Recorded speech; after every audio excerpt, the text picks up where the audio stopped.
Continuando en JNE Noticias, nos acompaña ahí en el set el catedrático Jorge Aragón, investigador del IEP. Bienvenido. Muchas gracias, ¿cómo estamos? Estuve revisando en su publicación del año 2015 de la medición de la volatilidad electoral. Dentro de este análisis, ¿cuál cree usted que es el grado de importancia de que dentro de las institucionalidades de los partidos políticos, llámese las elecciones internas, pueda tener una participación del Estado, en este caso del sistema electoral? ¿Qué importante es? Es una pregunta bien importante y bien interesante. En el contexto actual que estamos discutiendo la reforma electoral, uno de los temas que más se está poniendo en discusión es la participación de los organismos electorales en la democracia interna de los partidos. Sí. En principio parece una buena idea, ¿no es cierto? Ahora, una cosa que llama la atención es que esto no es una norma universal. O sea, lo queremos implementar en el Perú porque tenemos la sensación que los partidos políticos no están funcionando de una manera transparente, meritocrática, que no están eligiendo a los mejores. Y en ese sentido estamos pensando que si hay democracia interna y además supervisada, va a haber un mejor proceso de selección. Con lo cual, lo que te quiero decir es que me parece que es una idea interesante e importante, pero al mismo tiempo nos lleva a un problema mayor. Es decir, la política, la democracia y las elecciones en el Perú están mostrando una serie de problemas. Y frente a esos problemas estamos tratando de buscar soluciones. Lo que no estoy muy claro es si las soluciones que estamos discutiendo son realistas en el corto plazo, en el mediano plazo, en el largo plazo. Pensando en el tema de la democracia interna, yo pensaba, ¿no es cierto?, en lo importante que podría ser algo así como una certificación. Este partido tiene democracia interna, tiene elecciones internas y además son supervisadas por los órganos electorales. No necesariamente que sea obligatorio, pero podría ser algo que podría mostrar exactamente a la sociedad, como cuando uno muestra un ISO, más o menos, eso es lo que estaba pensando. Ok. Y dentro de este abanico de posibilidades que está dando el tema de la reforma electoral, está también no solamente regular el tema de la democracia interna, sino también hacer de que los partidos tengan un tema de vida partidaria en procesos que no son de elecciones. Bajo sus análisis y sus publicaciones en las que he tenido que investigar las organizaciones políticas, les saco un dato de su misma publicación. ¿Qué tan institucionalizados están las organizaciones políticas? No, ese es parte del problema. Las instituciones políticas en el Perú están muy poco institucionalizadas. Entre elecciones, muy pocas tienen vida política. Después de elecciones, aun cuando ganes o pierdas, tienes muy poca vida política. Entonces es un hecho que no hay una vida política partidaria que sea constante y continua en el tiempo. De nuevo, frente a ese problema, ¿qué podríamos hacer? Ahí lo que creo que se discute con más pertinencia es el tema del financiamiento público. Debería haber un financiamiento público que haga que los partidos puedan tener un piso mínimo, ¿no es cierto?, que les permita funcionar entre periodos electorales. Me parece personalmente que es una idea interesante explorar. Ahora, ahí tienes un problema. Tienes varios partidos políticos que no quieren recibir financiamiento público. Mi impresión es porque eso de alguna manera los obligaría, ¿no es cierto?, o los expondría a mayor supervisión y control. Pero de nuevo, tienes un problema, tenemos algunas soluciones, pero las condiciones actuales no me parece que estén del todo dadas como para que eso funcione de una manera rápida y efectiva. Dentro del anteproyecto del Código Electoral, en el tema del financiamiento público, este está básicamente derivado a hacer vida partidaria, en el sentido a gastos fijos y gastos de vida partidaria en sí, ¿no? Como pueden ser capacitaciones o talleres, ¿no? Esto implicaría un fortalecimiento, o desde su perspectiva, ¿qué es lo que se debería hacer en ese sentido? No, yo creo que al final del día generaría condiciones para que los partidos políticos sean como mucho más sólidos e importantes. Tener un local que funcione, tener un lugar donde te puedas reunir, eso es lo que permite tener vida partidaria. Tener posibilidades de ir a provincias a discutir, a conversar, a exponer las ideas, eso es lo que te permite tener vida partidaria. Ahora, creo que es fundamental, ya sea con fondos privados o con fondos públicos. Ahora, Los fondos privados son básicamente en tema electoral, no hay contribución de miembros del partido. Entonces, ahí creo que, de nuevo, aunque las condiciones sean complicadas, creo que hay un espacio para pensar el financiamiento público para ese tipo de actividades. Y con respecto a lo del financiamiento privado, dada la coyuntura política actual en la que venimos, en la que estamos obviamente incursionados, ¿cuál sería tu análisis con respecto a que los partidos buscan obviamente esta representatividad o estos fondos para poder conseguir esta representatividad en el sector privado? ¿Cuál sería el análisis de cómo debería ser el financiamiento privado? ¿Regulado, no regulado? Las propuestas que están ahorita en el tapete. Mira, yo también ahí creo que hay una distancia entre el mundo ideal y las posibilidades. Es decir, yo creo que los partidos necesitan fondos, porque sin fondos no hay vida política, sin fondos no hay campañas. Hay una variedad muy grande en el mundo sobre las formas y las condiciones. Creo que por lo general tienes un conjunto de regulaciones básicas, ¿no es cierto? Sobre todo para evitar que no haya dinero, digamos, de fuentes ilegales que lleguen a la política. Y ahí de nuevo tienes... Eliminar aportes anónimos, por ejemplo. Por ejemplo, eso me parece una cosa que ya creo que está fuera de discusión.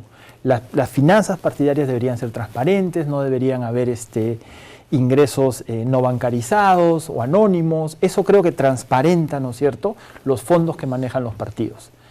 Después viene el tema de las regulaciones, si pueden aportar poco, mucho, si pueden ser privados, si no pueden ser privados. Ahí de nuevo yo me movería en una cuestión de estas tres cosas básicas que hemos planteado y no necesariamente impondría una legislación muy rígida sobre eso, porque por lo general ahí nos hemos complicado, como cuando quisimos regular el tema de las dádivas en campañas, que terminamos en una situación muy complicada. Entonces, transparencia, bancarización, eso creo que podría ser un gran avance. ¿Y consideras un aporte en ese sentido? Obviamente que estamos, digamos, en propuestas, ¿no? Aún no han sido, obviamente, aprobadas las propuestas y se va a ver todavía cuántas de estas van a ser, obviamente, transformadas dentro de la ley. Pero ¿consideras tú un aporte a los partidos políticos el hecho de que hoy por hoy se esté hablando desde diferentes instituciones de reforma electoral? Yo creo que sí. Yo creo que yo creo que eso es interesante por dos cosas. Primero, porque hay un consenso generalizado de que tenemos que hacer algo para que la democracia funcione mejor en el Perú, y eso me parece que es bueno. Entonces ahí tienes, digamos, el Jurado Nacional, OMPE, RENIEC, el propio Ejecutivo ha entrado en el tema, el Congreso, y eso me parece bien. Ahora, hay un problema de fondo. Al final del día es el Congreso el que va a tener la última palabra sobre qué procede y qué no procede. Y el Congreso está representado por partidos. Y el Congreso está representado por partidos, y me parece que hay, sobre todo del lado del Congreso, una serie de decisiones que tienen como un cortísimo plazo, o sea, son pensadas en un corto plazo. Te pongo solo un ejemplo. ¿Deberíamos mantener el número de firmas o deberíamos reducir el número de firmas como dice el Ejecutivo? Esa es una discusión importante, pero mi impresión es que el Congreso y los partidos actualmente existentes van a optar por no rebajar el número de firmas porque ellos ya tienen inscripción. Entonces, esa es la trampa que hay que evitar, que al final las decisiones respondan a intereses de corto plazo, de conveniencia. De los que ya tienen representación. Exactamente. Y de los que están buscando representación. Que tienen un monopolio, ¿no es cierto? Porque yo ya estoy dentro. Y de alguna manera siendo mucho más difícil que, por ejemplo, Julio Guzmán o las organizaciones de Julio Guzmán y Verónica Mendoza puedan ser nuevos partidos políticos que tengan que conseguir este número de firmas tan grande según ellos. Doctor, ¿le parece si nos sigue acompañando? Vamos a ir a una breve pausa y seguimos conversando sobre el tema de reforma. Claro que sí. Vamos a una pausa y retornamos.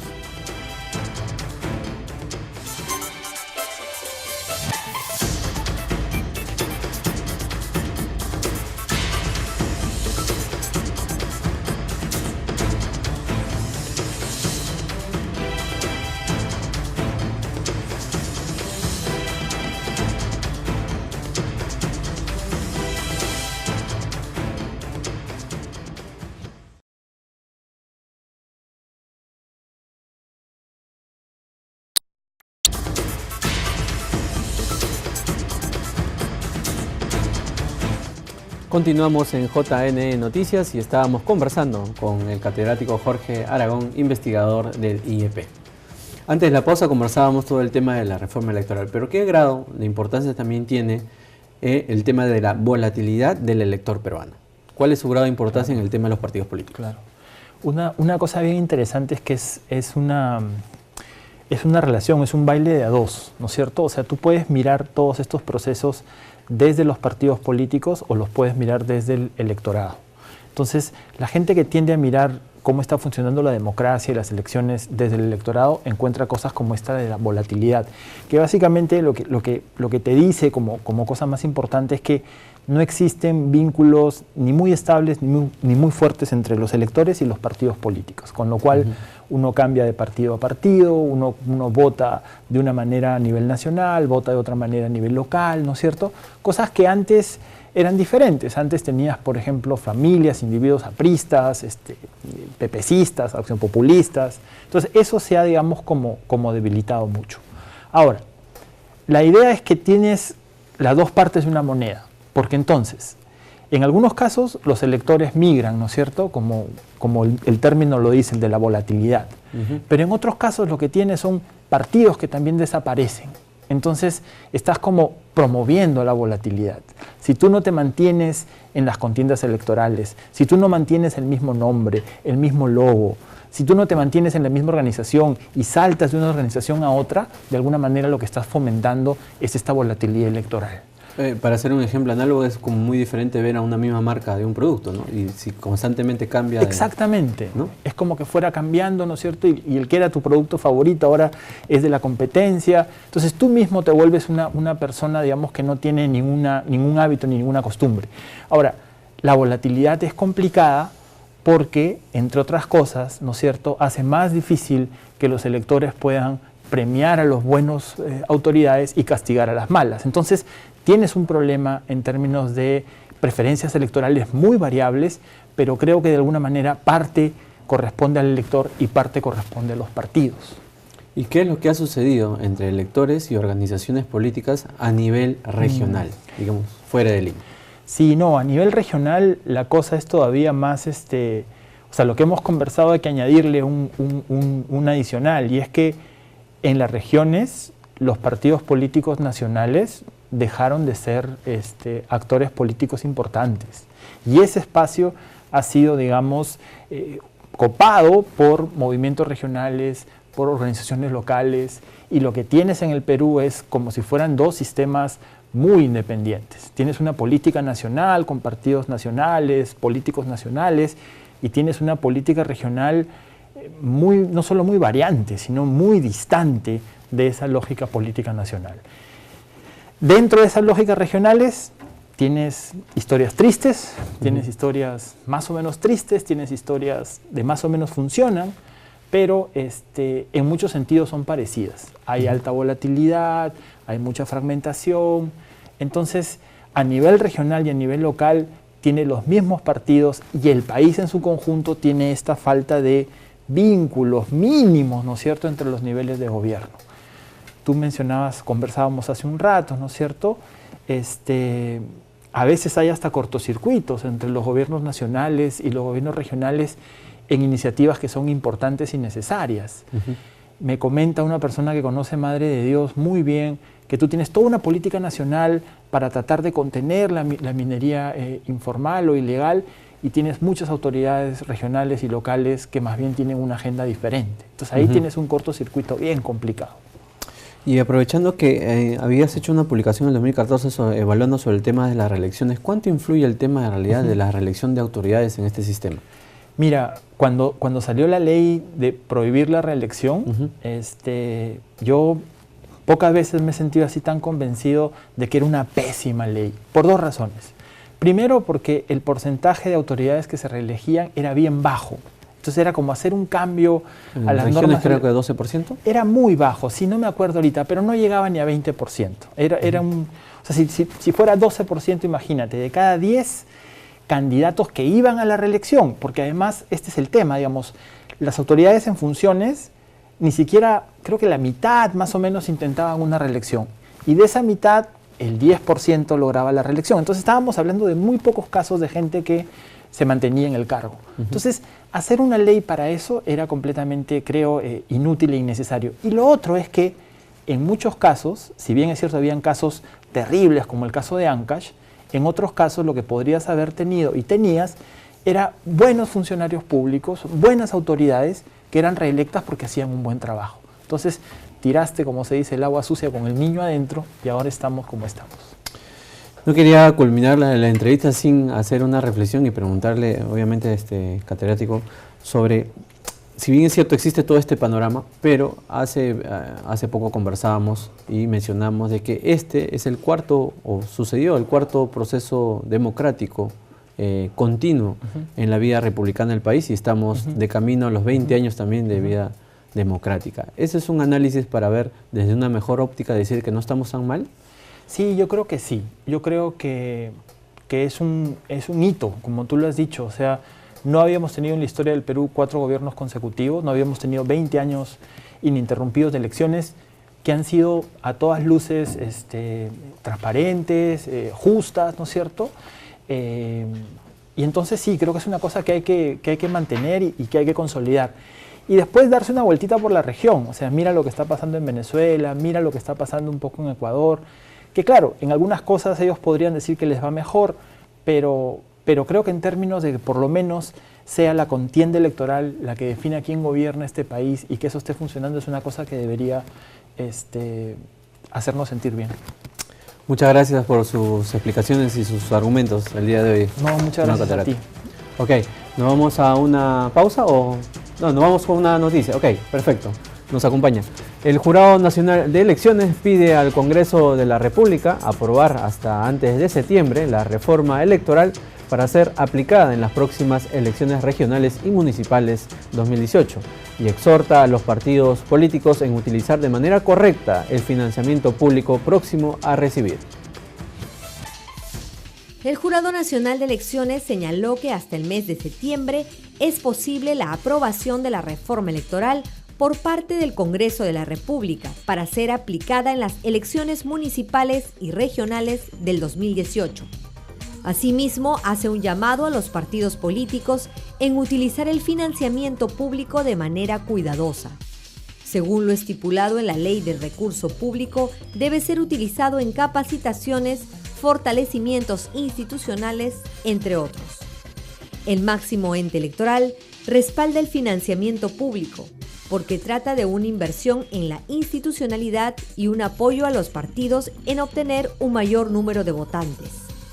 La correcta aplicación de este financiamiento en capacitación a los jóvenes, mujeres y nuevos liderazgos permitirá a los partidos políticos mostrar a la ciudadanía que sus cuadros tienen la capacidad de una inversión para la formación política.